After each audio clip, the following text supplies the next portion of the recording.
Buenos días, vamos a iniciar. Nos quedamos en esa parte de la fase de elongación. Estamos comentando un esquema general y les decía que los 4 pasos de la fase de elongación son seleccionar el RNA de transferencia siguiente que va a entrar, formar el enlace peptídico, mover el ribosoma al siguiente codón y liberar el RNA de transferencia desasilado. Son los 4 pasos en la fase de elongación. Entonces vamos a ver el papel que tienen los factores de elongación. Vamos a regresar a esta para recalcar. Recuerden que les decía que el TU en bacterias es análogo al 1-alfa en eucariotas. En función, el TS es análogo al 1-beta-gamma, igual en eucariotas acá en función. Y el factor de elongación G es análogo al factor de elongación 2 para eucariotas. Lo que haga TU lo hace 1-alfa, lo que haga TS lo hace 1-beta-gamma y lo que haga el G lo hace el 2. Entonces vamos a verlo en bacterias, pero vamos recalcando el nombre de las proteínas presentes en eucariotas que van a hacer lo mismo. Entonces vamos a ver el primer paso que les decía es seleccionar el aminoácido RNA de transferencia. El segundo que va a entrar, ya llevo uno, está el primero que tiene la formilmetionina porque estamos en bacterias y tenemos un codón libre que tiene que ser leído, que tiene que ser decodificado por el RNA de transferencia. Aquí es donde entra el papel del primer factor de elongación. Ese factor de elongación, que es el TU o el 1-alfa en eucariotas, va a tomar al siguiente RNA de transferencia, que le puse como aminoácido número 2, se lo va a llevar, ese factor va a acoplar a GTP, lo acompaña, se lo lleva, para colocarlo en el sitio A que tiene, bueno, que está posicionado con el siguiente codón. Entonces hay interacción entre codón y anticodón. Y el factor TU se hidroliza, igual que el factor alfa en eucariotas, y cuando se hidroliza pierde afinidad y se despega. ¿Ok? Eso es lo que hace entonces el factor de elongación TU. Mover el siguiente RNA de transferencia al siguiente codón. Lo mismo el factor de elongación 1-alfa en eucariotas hace lo mismo. Este factor de elongación TU que ya se utilizó y que tiene GDP, se tiene que volver a reciclar y se tiene que intercambiar el GDP por GTP. Aquí es donde entra el papel del siguiente factor de elongación en ese orden. El factor de elongación TS o el factor de elongación 1 beta gamma en eucariotas van a intercambiar el GDP a GTP. ¿Ok? Entonces, el factor de elongación, recalco, TS en bacterias o 1 beta gamma en eucariotas van a hacer lo mismo. Intercambian el GDP por GTP para reciclar ya sea el TU o el 1-alfa. Y nuevamente pueda ir en busca de más RNAs de transferencia para que pueda ayudarlos a mover en el siguiente codón. Eso es lo que ocurre en el primer paso, en la selección del siguiente aminoácido RNA de transferencia, en el primer paso de la fase de elongación. Posteriormente seguimos el orden. Lo que viene es la formación del enlace peptídico. Para eso les decía que el RNA de transferencia número 2 tiene que acercarse al sitio P, se tiene que haber un acercamiento. El otro ya está ahí, el que tiene la formilmetionina ya se encuentra presente acá. Ese se acerca, ¿ok? Se acerca a ese aminoácido, hacen contacto y entonces se va a formar el enlace peptídico. La parte ribosómica, 50S o 60S para eucariotas, tiene, recuerden, un RNA ribosomal, que en bacterias es el 23S y en eucariotas es el 28S. Ese RNA ribosomal para ambas células es la que se encarga de formar el enlace peptídico. No ocurre espontáneamente. Se forma por la ribosima 23S o por la ribosima 28S en eucariotas. Entonces, se forma el enlace peptídico, aquí lo vemos, ya queda pegado este aminoácido con el aminoácido número 2. Ocurrió en el sitio P, ¿por medio de quién? De la ribosima 23 o 28S. Como este RNA de transferencia ya tiene 2 aminoácidos, se le llama dipeptidil RNA de transferencia número 2. ¿Ok? Entonces aquí está, la enzima la vamos a encontrar con el nombre de peptidil transferasa o con ribosima 23S, RNA ribosomal 23S o ribosima RNA ribosomal 28S, porque es la que lleva a cabo la catálisis del enlace peptídico. ¿Ok? Y vean que el primer RNA de transferencia, que tenía la metionina formilada, ya quedó sin el aminoácido. A este RNA de transferencia sin el aminoácido se le llama RNA de transferencia desasilado. Ya no tiene el aminoácido. Vamos a hacer un acercamiento a esta reacción, no entro en detalle porque imagino que si ya lo revisaron o lo revisan en bioquímica, de cómo se da la formación del enlace peptídico. Ya sabemos quién lo hace, la ribosima, no es espontáneo. Entonces, aquí podemos ver un RNA de transferencia número 3 y acá un RNA de transferencia número 4, va cargando el aminoácido. Aquí tiene un tripéptido, ok, 1, 2 y 3. Ahora lo que nos tenemos que grabar siempre es en orden. Va en orden. La formación del enlace peptídico ocurre en orden.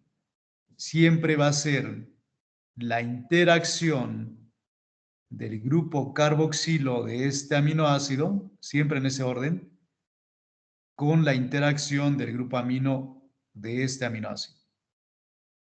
Esa interacción y este enlace es donde actúa la ribosima 23S para bacterias o 28S para eucariotas. Cuando el carboxilo interactúa con el grupo amino, se hace una reacción de hidrólisis porque se libera una molécula de agua y se forma el enlace peptídico. Siempre en ese orden. Carboxilo con amino. No puede ser amino con carboxilo porque eso no ocurre. Porque el amino siempre se encuentra libre de este lado y por eso se dice que la proteína se sintetiza de amino a carboxilo. Porque en este lado tengo un amino libre y hasta acá tengo un carboxilo libre donde se va a seguir adicionando más aminoácidos. Por eso dice, los aminoácidos añaden siempre al extremo carboxilo de la cadena polipeptídica en crecimiento. Por eso siempre es la interacción del carboxilo con el grupo amino del siguiente aminoácido. Y esta la hace la ribosima, recalco, 23S para bacterias, 28S para eucariotas. Y en la transferencia es el desasilado. Ya no tiene el aminoácido, por lo tanto se tiene que liberar. Entonces, así ocurre la formación del enlace peptídico. Sería el segundo paso de la elongación. El tercer paso, recuerden que es mover el ribosoma, traslocarlo, que es el mecanismo de traslocación. Regresamos acá. Aquí está el enlace peptídico. El ribosoma ya está listo para que se pueda mover. Este RNA de transferencia desasilado, pues ya no tiene su aminoácido. Hay que darle las gracias, decirle que ya no lo necesitamos. Ya transfirió su aminoácido y hizo su trabajo. Pero para que pueda ser expulsado, tiene que alcanzar el sitio M. Para eso tenemos que mover el ribosoma, para que el ribosoma se mueva al siguiente codón. El sitio A quede en el siguiente codón, el sitio P quede en el codón donde se encuentra el dipeptidil RNA de transferencia. Y ahora sí, si movemos el ribosoma, el sitio E va a estar en el lugar donde se encuentra el RNA de transferencia desasilado. Entonces, el factor de elongación G, aquí es donde participa, es el que va a dar el empujón al ribosoma porque lo va a traslocar. Se pega en la subunidad 50S, el factor de elongación G o el factor de elongación 2 en eucariotas. Se hidroliza el GTP a GDP, genera un golpe de poder, igual un movimiento, el ribosoma se mueve y entonces ya nuevamente tenemos un sitio libre donde puede entrar otro RNA de transferencia. El dipeptidil se encuentra en el sitio P y el RNA desacilado se encuentra en el sitio E. Como ya está en el sitio E, ya se puede expulsar, ya sería la última fase, el último paso de elongación, de la fase de elongación. Una vez que ocurrió esta translocación, pues este RNA de transferencia desacilado le vamos a dar las gracias que les decía, ya alcanzó aquí ese punto, y le decimos adiós. Se va. Y nuevamente, y así termina la fase de elongación. Bueno, va a terminar hasta que termine de leer todos los codones. Todos los codones que hay tienen que ser leídos. Si tenemos 100, estos 4 pasos se repiten 100 veces. ¿Ok? Si tenemos 30, 30 veces. Bueno, hay proteínas de 30, si hay péptidos pequeños, pero no proteínas tan pequeñas, pero van a continuar. Entonces, todo vuelve a iniciar de la misma forma, así como lo comentamos hace un momento. Se selecciona el RNA de transferencia por el factor de elongación TU en bacterias o 1-alfa en eucariotas.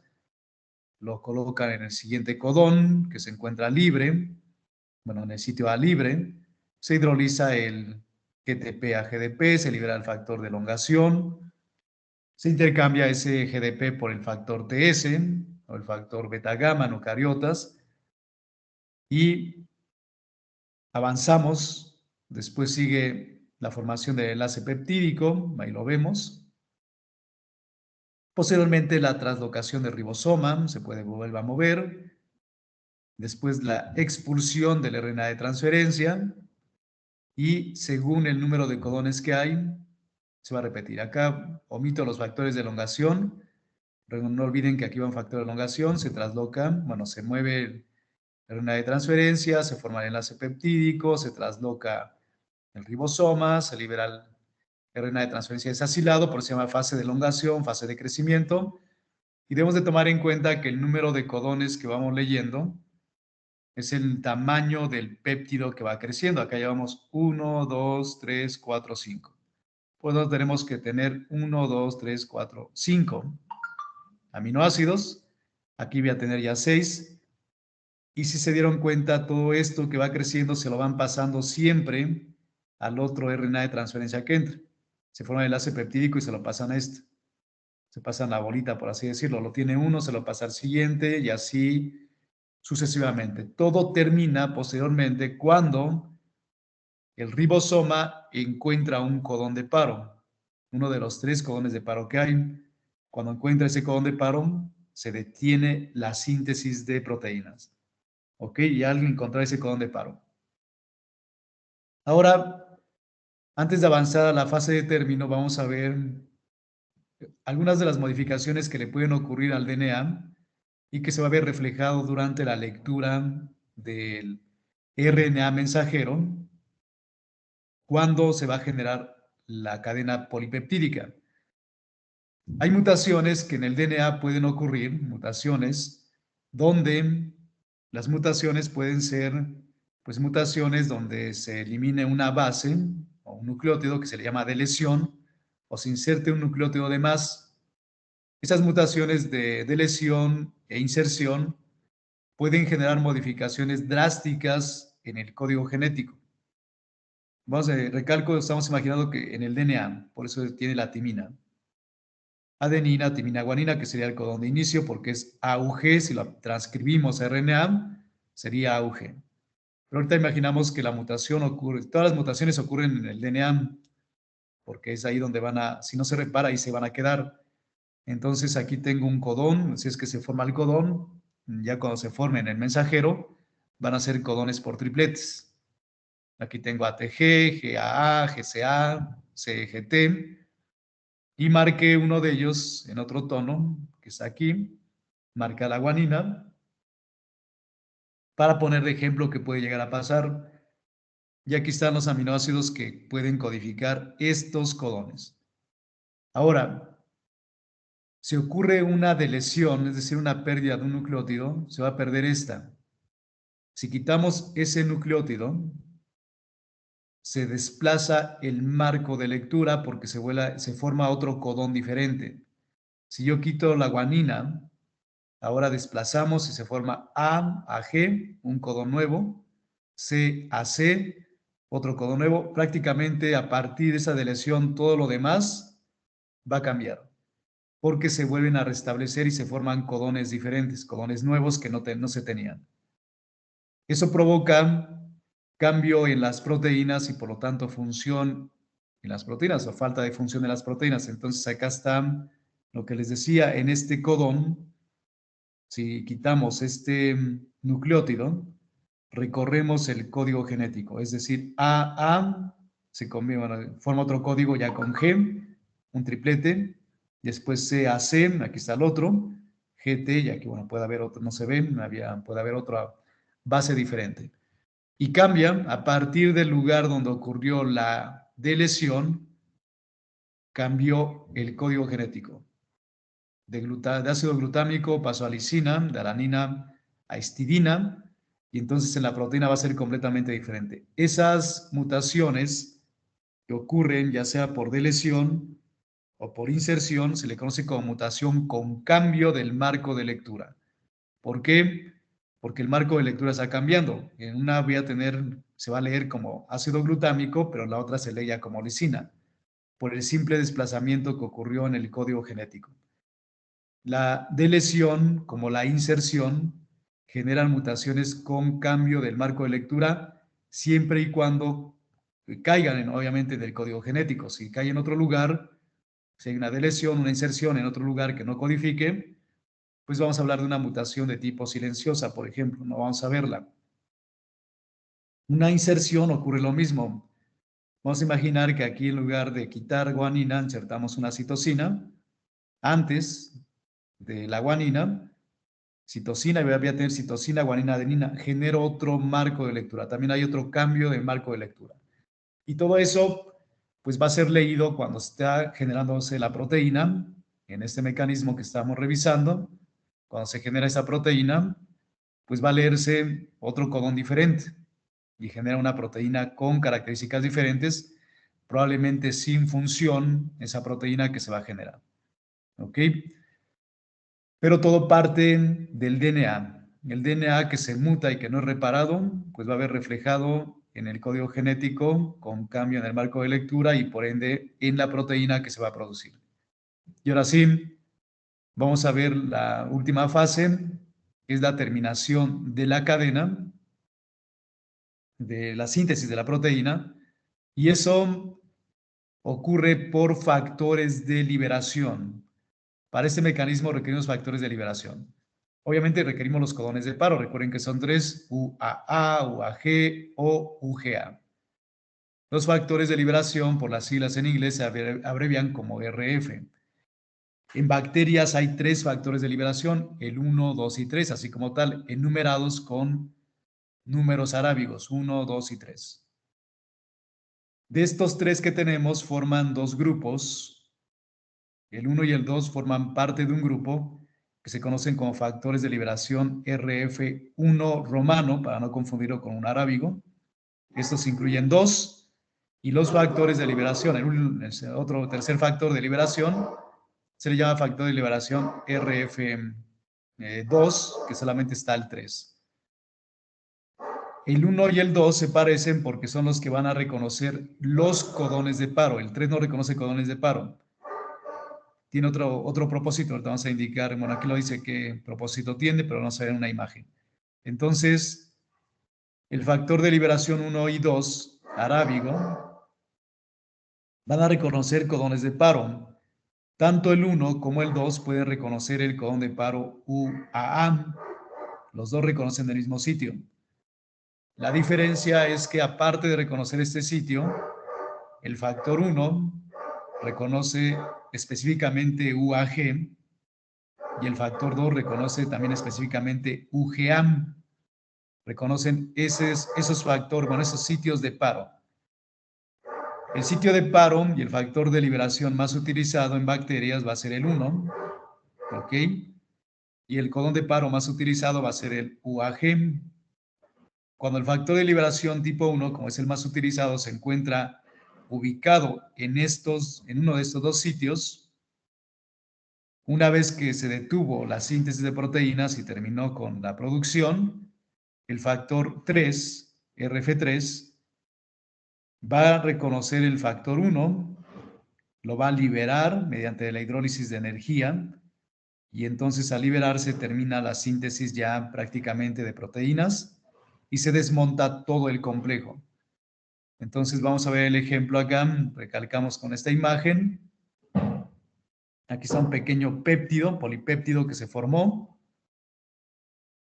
Tengo libre el sitio UAG, que tengo el codón de paro acá. Ok, ya no tengo aminoácido, RNA de transferencia.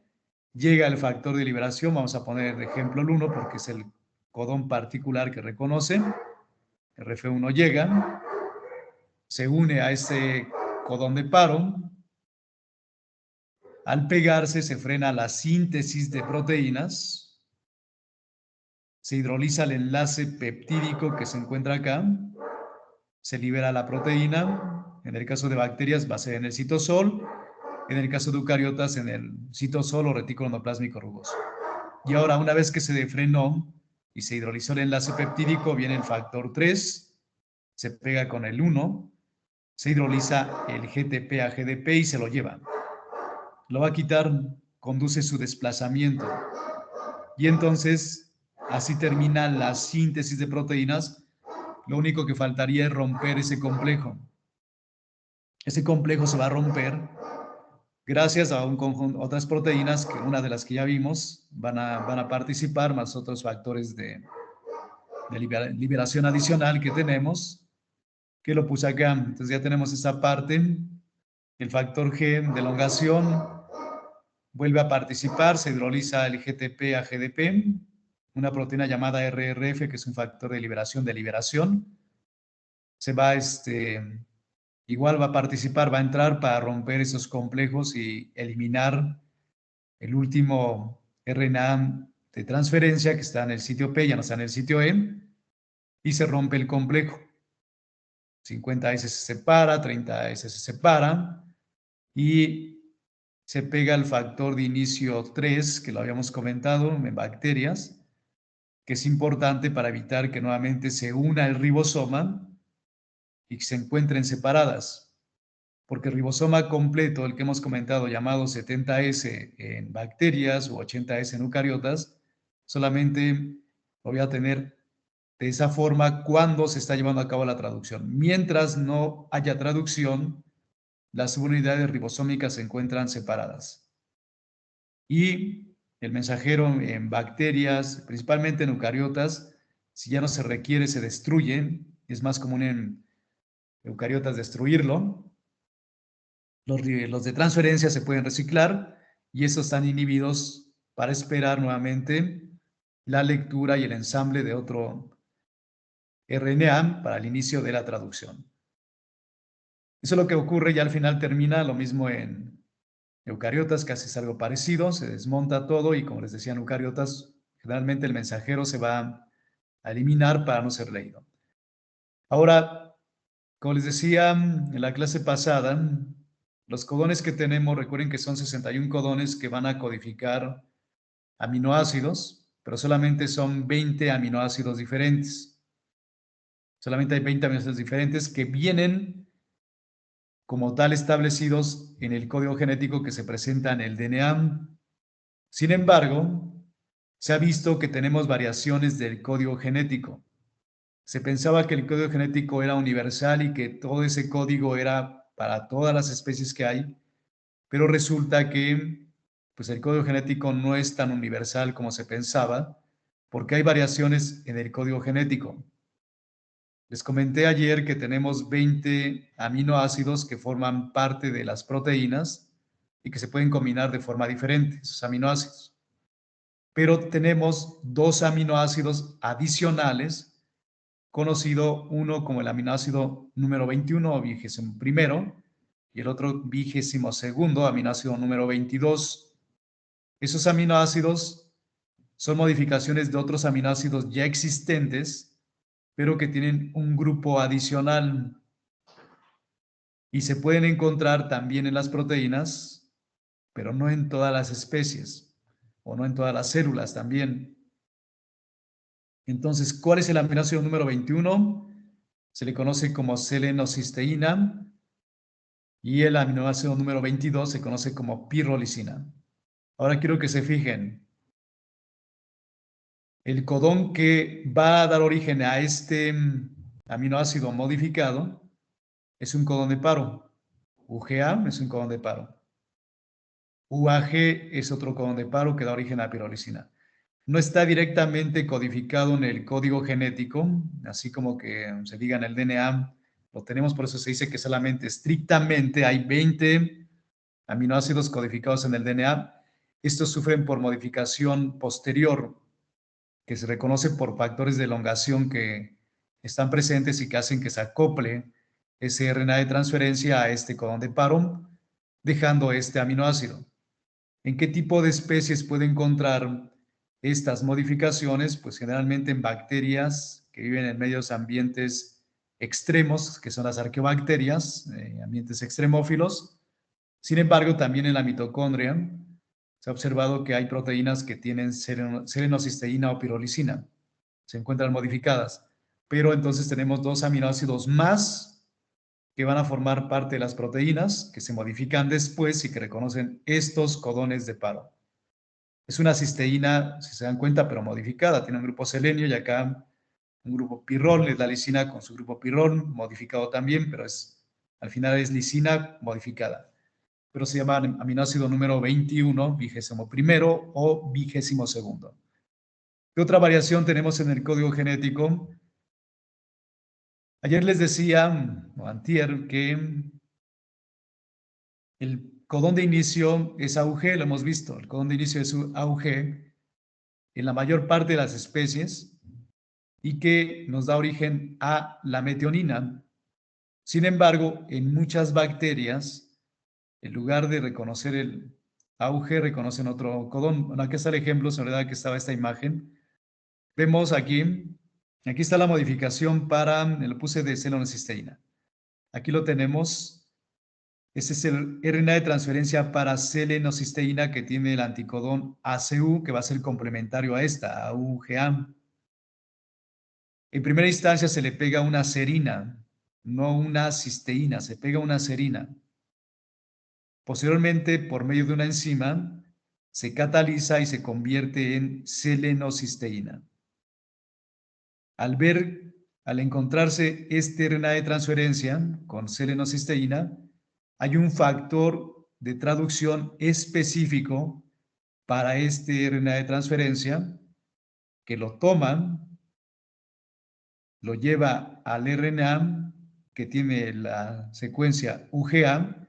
¿Cómo se da cuenta que tiene que colocarlo en esa secuencia y no es un codón de paro? Bueno, por lo menos en ese mensajero, porque hay una señal, hay un pequeño bucle aquí que me va a decir que ese pequeño bucle es para que se inserte este RNA de transferencia. Por lo tanto, el factor de traducción lo toma, lo lleva, reconoce este bucle, hace contacto y deja este RNA de transferencia.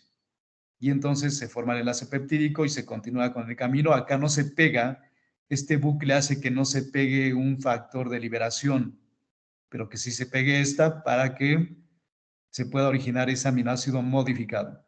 Pero como tal, les decía que no está codificado en el código genético, no en el DNA, sino que es una modificación posterior para originar esto.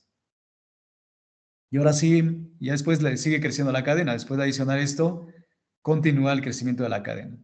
Se sigue traduciendo. Y como les comentaba hace un momento, el codón de paro que pueden llegar a tener algunas especies, bueno, muchas especies bacterianas, de inicio, perdón, es el GUG.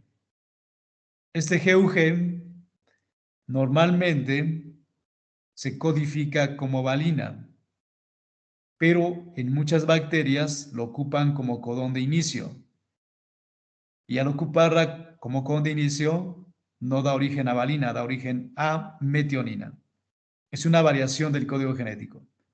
El otro ejemplo que puse de variación del código genético es la de un hongo llamado Candida albicans, que imagino que lo revisaron en citología exfoliativa, que genera candidiasis. Es un hongo que tiene, bueno, en sus mensajeros pueden tener codones, el triplete es CUG, que en ellos lo van a leer como una serina. Sin embargo, ya en casi todos los demás organismos, incluyendo nosotros, lo leemos como leucina. Es otra variación del código genético, y así como están estas, se encuentran más variaciones del código genético. Entonces podemos decir que no es tan universal como anteriormente se pensaba.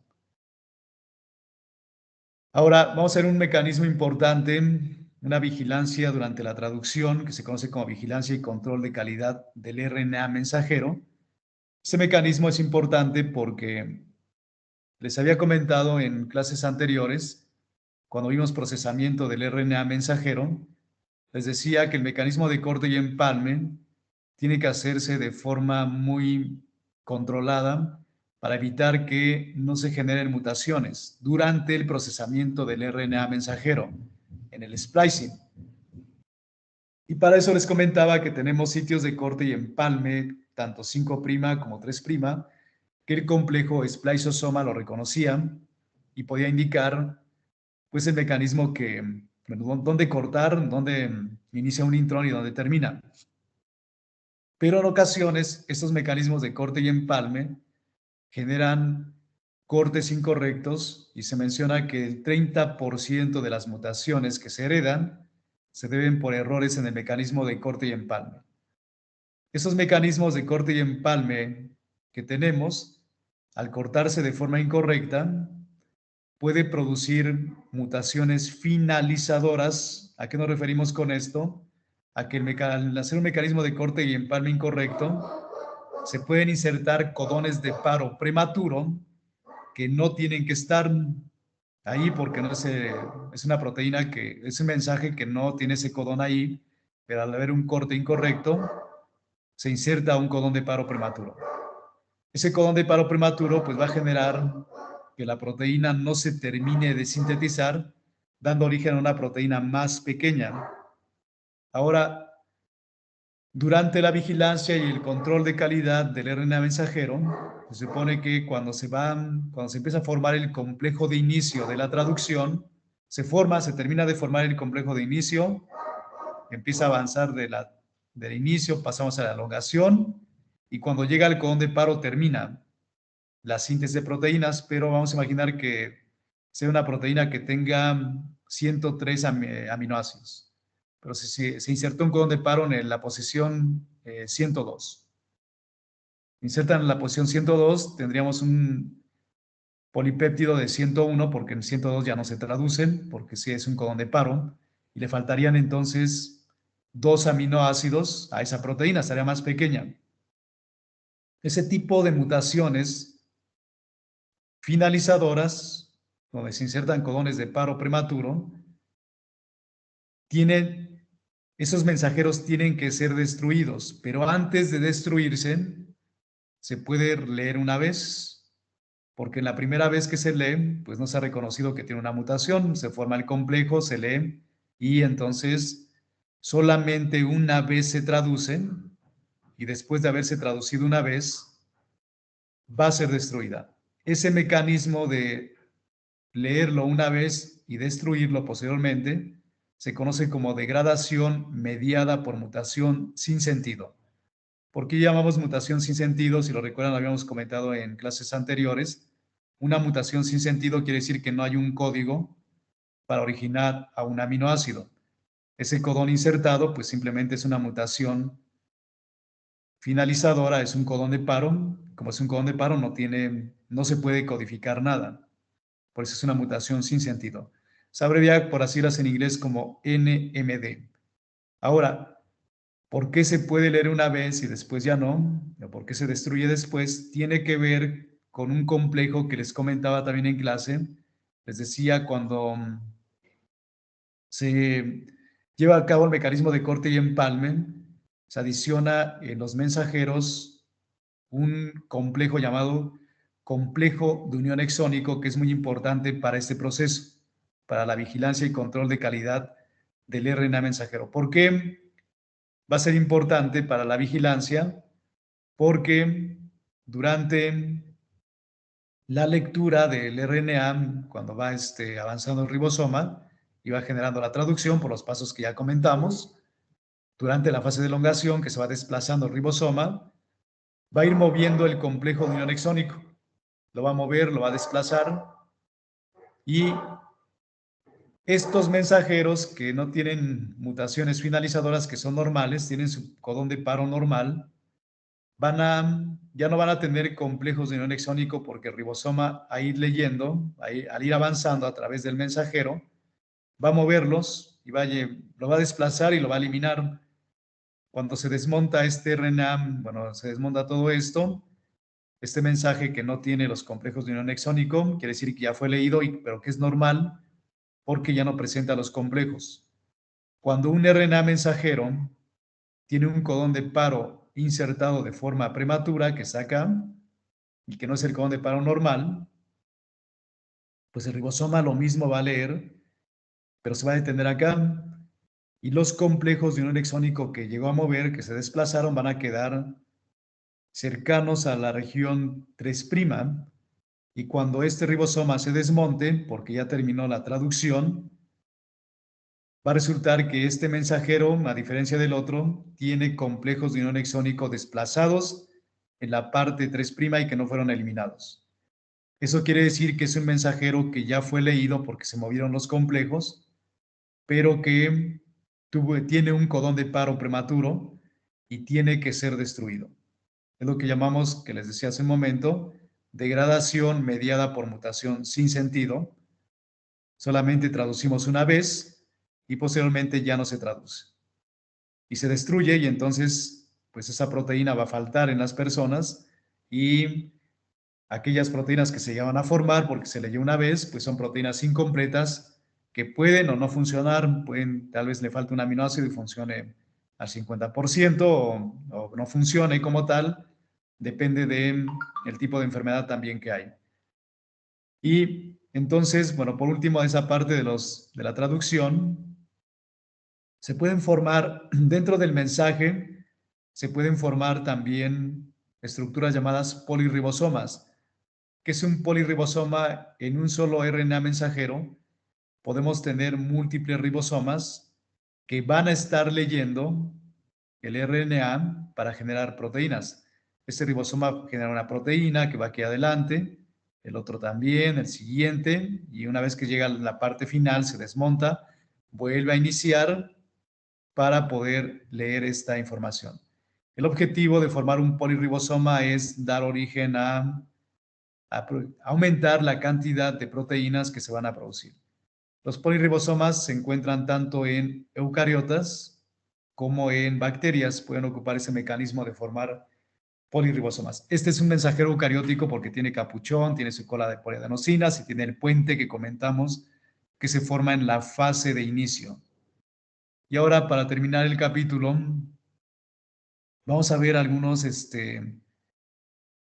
efectos de los antimicrobianos que pueden atacar la síntesis de las proteínas para las bacterias. Cuando lleguen a Pharma, y en micro les van a platicar un poco también de esto, cuando lleguen a esa parte, van a ver que los antibióticos pueden actuar a diferentes niveles, ¿ok? Ya sea que bloqueen la síntesis de las proteínas, que bloqueen su pared celular, que bloqueen la replicación del DNA bacteriano, ¿no? Que les quiten sus metabolitos, los dejen sin alimento. Así pueden actuar algunos antibióticos. Uno de los antibióticos que son más abundantes son aquellos que atacan la síntesis de las proteínas bacterianas. Entonces, los antibióticos pueden ser bacteriostáticos si solamente inhiben a la bacteria, sin matarla, o algunos antibióticos pueden ser bactericidas si matan a la bacteria. Si es bactericida, mata a la bacteria. Si es bacteriostático, solamente inhibe a la bacteria. Dentro de los antibióticos que atacan la síntesis de proteínas, son antibióticos que la mayor parte de ellos son bacteriostáticos. Algunos son bactericidas. Los más utilizados que tenemos, bueno, el grupo de antibióticos que atacan esta síntesis son los llamados aminoglucósidos, las tetraciclinas, tetra porque tiene 4 ciclos, cloranfenicol y lincosamidas, que aquí entra la clindamicina, y macrólidos. Son los más comunes. En macrólidos tenemos varios, en tetraciclinas hay otros miembros, aminoglucósidos también. Y ahora vean lo que puse entre paréntesis. Cada antibiótico puede atacar un lugar en particular de los ribosomas. Aquí viene la importancia de por qué saber cómo es el ribosoma mayor y menor. Entonces, los aminoglucósidos y las tetraciclinas se van a pegar en la subunidad 30S, bloqueando su actividad.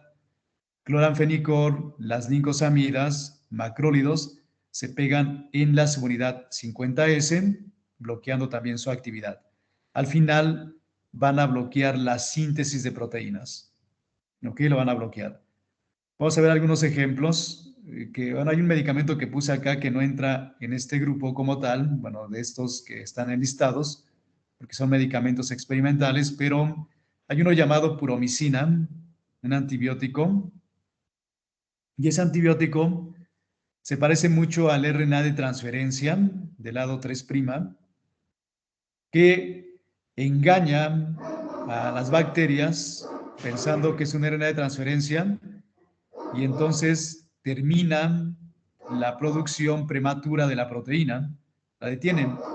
La puromicina es un antibiótico, como les comentaba, que se parece al RNA de transferencia del lado 3', se une al sitio A, induce la formación del enlace peptídico y eso termina prematuramente la síntesis de las proteínas. Ese sería uno. Ahorita comentaba que los aminoglucósidos, las tetras, se unen a la unidad 30S. Otros 3, cloranfenicol, clindas y macrólidos, a la subunidad 50S. Vamos a ver las tetraciclinas. Las tetraciclinas tienen afinidad por la unidad 30S y van a bloquear el sitio A. Cuando llegan las tetraciclinas, que recalco hay muchos miembros, y se pegan al sitio A, van a evitar que ya no pueda entrar otro RNA de transferencia. Cuando quiera entrar, para continuar con la síntesis, ya no puede entrar y se van porque no puede continuar y entonces se frena la síntesis de proteínas. Entonces, el mecanismo de acción particular es que las tetraciclinas se fijan a la subunidad 30S, bloquean el sitio A para evitar que no se una este RNA de transferencia. Tetras, recalco porque tiene 4 anillos, 1, 2, 3, 4. No entro en detalle, lo van a ver ya en Pharma. El cloranfenicol, les decía que actúa en la subunidad 50S. ¿Qué es lo que hace cuando se pega en esa parte? Va a impedir que se forme el enlace peptídico. Recuerden que la subunidad 50S, ahorita lo comentaba, en bacterias se encuentra el RNA ribosomal 23S y entonces lo bloquea la ribosima para evitar que no se forme el enlace peptídico y entonces de esa forma detiene también la síntesis de las proteínas. Los macrólidos también se pegan en la subunidad 50S, van a quedar pegados acá. Lo que hay un macrólido, lo mismo, se pega en la parte 50S, pero este macrólido, lo que va a hacer el grupo de macrólidos es que van a evitar que el ribosoma se trasloque, que no pueda continuar moviéndose para que siga continuando con la lectura de más codones. Entonces se unen de forma reversible e impiden la traslocación del ribosoma. De esa forma también frenan la síntesis de las proteínas. La clindamicina, que es una lincosamida, que lo enlistaba en una diapositiva, las clindas, también van a pegarse en la unidad 50S, se van a pegar acá también, van a impedir también la traslocación del ribosoma y de los aminoácidos, haciendo que también se frene la síntesis de proteínas. Formación del complejo de inicio de las reacciones de traslocación de aminoácidos. Entonces, tanto clindas, clindas, tetraciclinas, cloranfenicol, bloquean la seguridad 50S. Tetraciclinas y los aminoglucósidos pueden bloquear la seguridad 30S. En el caso de los aminoglucósidos, han explicado varios efectos. No vamos a ver, solamente lo voy a mencionar aquí muy rápido. Se pegan los aminoglucósidos en la parte 30S del ribosoma bacteriano y han descubierto o que puedan bloquear el inicio de la síntesis de la proteína, que pueda bloquear la traducción también, haciendo que finalice prematuramente la síntesis, que se libere rápidamente la proteína, o que genere una lectura incorrecta, es decir, que el codón se lea de forma incorrecta, dando origen a otro aminoácido que no lo es. Y entonces, bueno, esa es una función rápida de los aminoglucósidos. Todo esto lo van a revisar en detalle en farmacología. Pero se pega en la parte 30S, lo mismo que las tetraciclinas. Y por último, vamos a ver un ejemplo de una enfermedad producida por una bacteria que la clínica se explica por la toxina que tiene. Esta enfermedad es la difteria, tal vez lo han escuchado hablar, han oído hablar de esta enfermedad, que supone que hay una vacuna que nos vacunan desde pequeñitos contra la difteria para evitar pues esa enfermedad, y que supone que ya no tiene que existir en este momento porque pues hay una vacuna para todos, pero aparecen personas, ahorita vamos a ver la enfermedad de difteria en personas que no han sido vacunadas. Aquellas personas que son antivacunas y que no quieren vacunas como tal, pues puede ocurrir. Muchas de las bacterias van a atacar generando toxinas. La difteria, muy rápido, ¿qué es? La difteria es una enfermedad, es una faringitis exudativa, porque hay formación de exudado, con formación de una pequeña pseudomembrana en el fondo, aquí en la faringe generalmente, se forma una pseudomembrana y que en ese sitio la bacteria está replicando. La bacteria replica en ese lugar. Como la bacteria está replicando en ese lugar, y es una bacteria, bueno, no todas las bacterias causantes de la difteria van a producir toxinas, pero si es una bacteria productora de toxinas, la toxina se va a producir en ese sitio. Pero la toxina alcanza el sistema circulatorio, se libera posteriormente la toxina a la sangre, y de la sangre puede llegar a unos tejidos muy importantes, a órganos, llega al riñón, llega al corazón, llega al hígado y llega a las neuronas también, células nerviosas.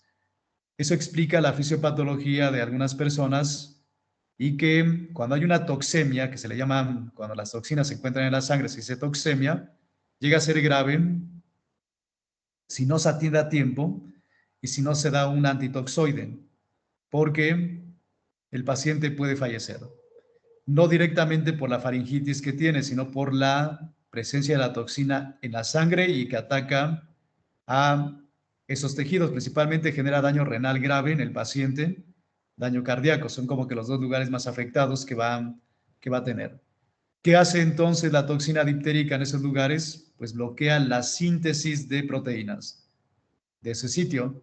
Si no hay proteínas, el metabolismo se detiene, porque recuerden que todo el metabolismo es a base de proteínas.